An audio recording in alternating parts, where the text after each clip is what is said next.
Hi viewers, welcome to మనం TV. నేను మీ doctor Srinath. ఈరోజు మనం సోరియాసిస్కి హోమ్ రెమెడీస్ ఏంటి, వీటి మార్గాలు తెలుసుకుందాం.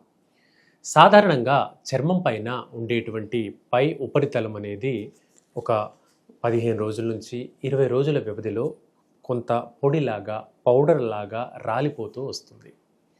అయితే సోరియాసిస్ అనేటువంటి ఆటో ఇమ్యూన్ వ్యాధిలో ఇది పై లేయర్ అంతా కూడా ఒక 2 రోజులు 3 రోజుల కల్లా ఊడిపోతూ రాలిపోతూ కనిపిస్తుంది.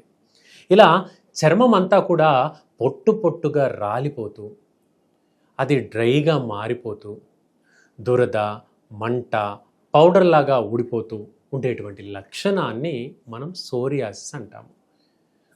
ఇది వంశపారంపర్యంగా వచ్చే అవకాశాలు ఎక్కువగా ఉంటాయి. అలాగే దీనికి ఆటో ఇమ్యూన్ అంటే ప్రత్యేకమైనటువంటి కారణం లేకుండా వచ్చేటువంటి సమస్యలు అని అర్థం.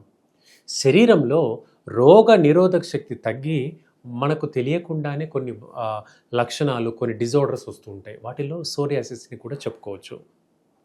అయితే ఈ వ్యాధి అనేది ఒక్కోసారి మనకు గాయం వల్ల కూడా ఏర్పడుతుంది. ఉన్నట్టుండి ఏదో గాయం తగిలింది, గాయం మానుతున్న క్రమంలో సోరియాసిస్గా మారుతుంది.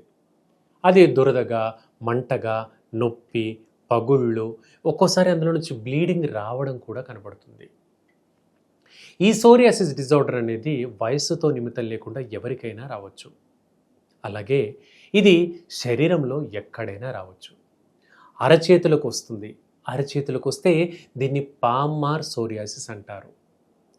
పాదాలకు వస్తుంది. పాదాలకు వస్తే ప్లాంటార్ సోరియాసిస్ అంటాము. తల భాగానికి వస్తుంది.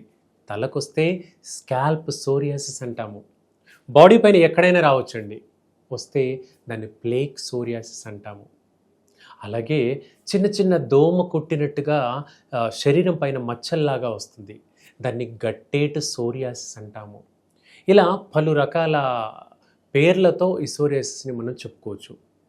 అయితే వీటిలో ఉండే ఒక కీ పాయింట్ ఏంటంటే దురద, మంట, పగుళ్ళు, చర్మం అంతా పౌడర్ లాగా రాలిపోవడం. ఈ లక్షణాలు అత్యంత కామన్గా ఈ సోరియాసిస్లు కనిపిస్తాయి. తల భాగంలో ఇది చుండ్రులాగా ఏర్పడుతూ ఉంటుంది. కానీ చుండ్రుకు దీనికి వ్యత్యాసం ఉంటుంది. సాధారణ చుండ్రులో దురద ఉండదు, డాండ్రఫ్లో దురద ఉండదు. చర్మ సమస్య అయినటువంటి సోరియాసిస్లో మనకు దురద ఉంటుంది, పగుళ్ళు ఏర్పడతాయి, చర్మం మంటగా ఉంటుంది, బ్లీడింగ్ ఏర్పడుతుంది. ఇవి సోరియాసిస్ తాలూకు ముఖ్యమైనటువంటి లక్షణాలు. అయితే ఈ డిసీజ్ అనేది మనము ఏదైనా ఇతరత్ర లక్షణాలు, షుగర్ కానీ, బీపీ కానీ, ఇలా వేరే సమస్యలు ఏమైనా ఉండి వాటిని అదుపులో పెట్టుకోకపోతే ఈ సోరియాసిస్ అనేది రోజు రోజుకు ఫ్లేరప్ అయిపోతూ ఉంటుంది.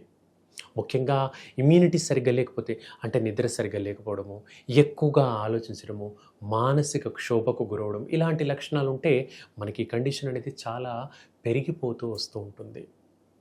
ఈ సోరియాసిస్ అంటువ్యాధి కాదండి.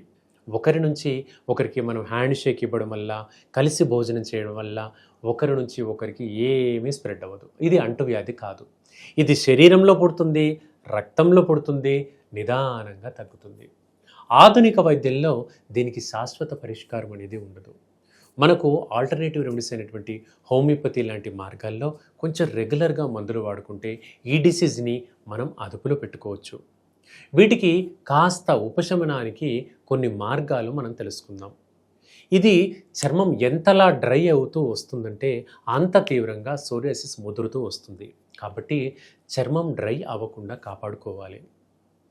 అంటే దానిపైన కోకోనట్ ఆయిల్ కానివ్వండి, మాయిశ్చరైజర్ కానివ్వండి, వ్యాజిలిన్ కానివ్వండి అప్లై చేసుకోవడం మంచిది. అలాగే దీనికి మనము ఆలివ్ నూనె లేదా ఆముదం నూనె అంటాము. ఈ ఆముదం నూనె అయినా కూడా చాలా మంచిది. ఈ నూనెను కొంత మనం అప్లై చేసుకుంటే కూడా చాలా వరకు బెటర్మెంట్ మనకు ఈ కండిషన్కి కనపడుతుంది. సో వ్యూవర్స్, మీకు కానీ మీ పరిచయస్తులకు కానీ ఇంకేదైనా హెల్త్ కంప్లైంట్స్ ఉంటే కింద కామెంట్ సెక్షన్లో కామెంట్ చేయండి. మరిన్ని వివరాల కోసం కీప్ వాచింగ్ మనం టీవీ. Thank you.